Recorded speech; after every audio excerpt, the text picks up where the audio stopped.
नमस्कार दोस्तों, ज्ञान गंगा चैनल के हिंदी कहानियों में मैं वंदना श्रीवास्तव आपका स्वागत करती हूँ। आज की मेरी कहानी है बेटी ने संभाला माँ बाप का बुढ़ापा और बेटों ने किया तिरस्कार। दोस्तों, कहानी में आगे बढ़ने से पहले आप सबसे एक प्रार्थना है। मेरे बार बार कहने के बाद भी आप कहानी को सुनते तो हैं, लेकिन उस पर आपका कमेंट्स नहीं आता है।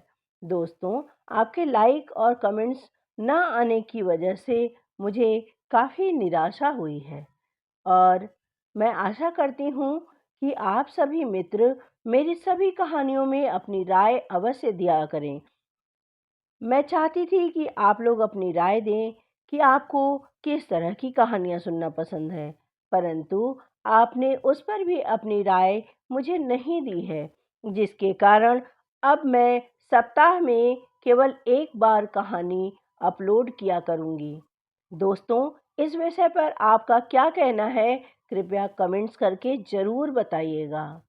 तो दोस्तों, शुरू करती हूँ आज की कहानी। बेटी ने संभाला माँ बाप का बुढ़ापा, बेटों ने किया तिरस्कार। शाम का सूरज ढल रहा था और उसके साथ ही पांडे जी के जीवन की भी सांझ धीरे धीरे गहराती जा रही थी। 75 वर्षीय राम प्रसाद पांडे जी और उनकी पत्नी सुमित्रा देवी इस समय अपने पुराने खपरेल के घर में अकेले पड़े थे। 3 बेटे और 1 बेटी, यही उनकी दुनिया थी। लेकिन उस दुनिया में अब एक अजीब सी खामोशी पसरी हुई थी। जब छोटे थे तो बच्चे माँ बाप के आंचल में ही स्वर्ग देखते थे। पांडे जी ने स्कूल मास्टर की नौकरी करते करते तीनों बेटों को पढ़ाया लिखाया, की शादी ब्याह, घर और रोजगार, तब सब कुछ जमाया। हर बच्चे की एक एक जरूरत को पूरा करने के लिए उन्होंने अपनी इच्छाओं तक को दफन कर दिया। पर आज कभी कभी लगता है कि हमने कुछ गलत किया है, सुमित्रा देवी खांसते हुए बोली। सोचो मत इतना, पांडे जी ने धीमे स्वर में कहा।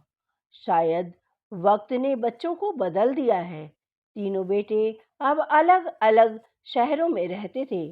बड़ा बेटा विकास एक इंजीनियर, मझला बेटा नीरज बैंक मैनेजर और सबसे छोटा बेटा सोनू एक सरकारी कर्मचारी था।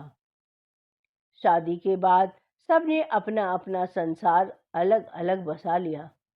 हर साल की तरह इस बार भी पांडे जी की शादी की सालगिरह पर किसी ने उन्हें फोन तक नहीं किया।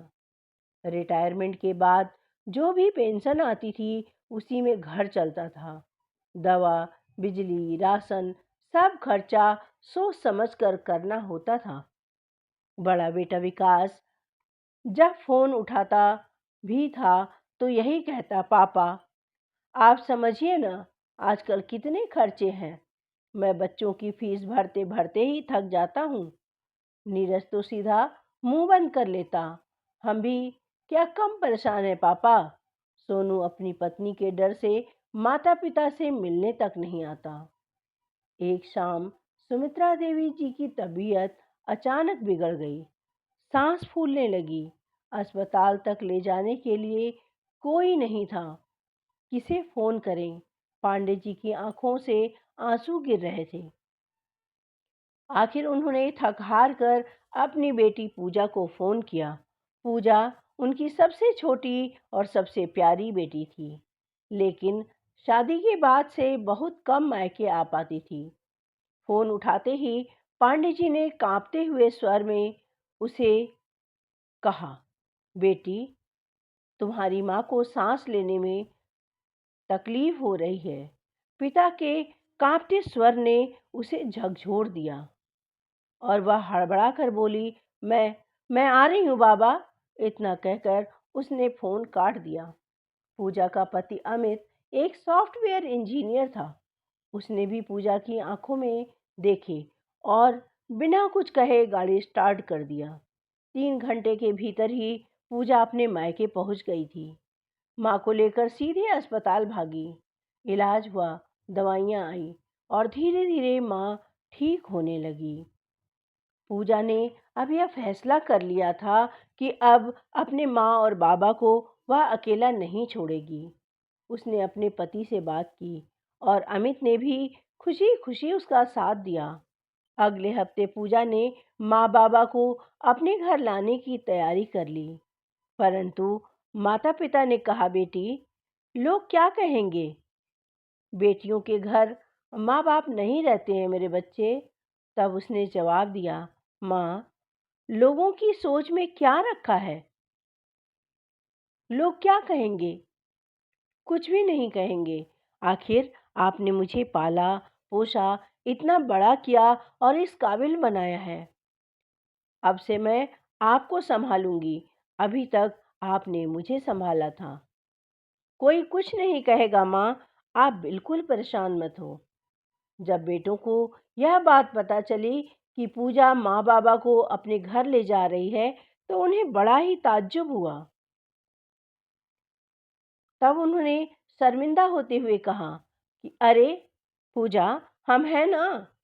अब तो पापा जी भी ठीक हो गए हैं। इतनी भी क्या जरूरत पड़ गई थी पापा कि आपने पूजा को परेशान कर डाला? देखो ना, अब माँ तो बिल्कुल सही है। लेकिन तब तक बहुत देर हो चुकी थी। पूजा के घर में अब पांडे जी और सुमित्रा देवी जी को वो सब मिल रहा था जो उनके बेटों ने उन्हें नहीं दिया। सम्मान, सेवा, प्यार और अपनापन। पांडे जी हर दिन पूजा के बेटे को कहानी सुनाते। सुमित्रा देवी पूजा की बेटी को खाना खिलाती और पुराने गीत गुनगुनाती। कि तभी एक दिन मोहल्ले की एक बूढ़ी अम्मा ने पूजा से पूछा, बेटी, बेटों के होते हुए माँ बाप को घर लाना क्या तुम्हें बोझ नहीं लगा? पूजा मुस्कुराई। उसकी आंखों में चमक थी।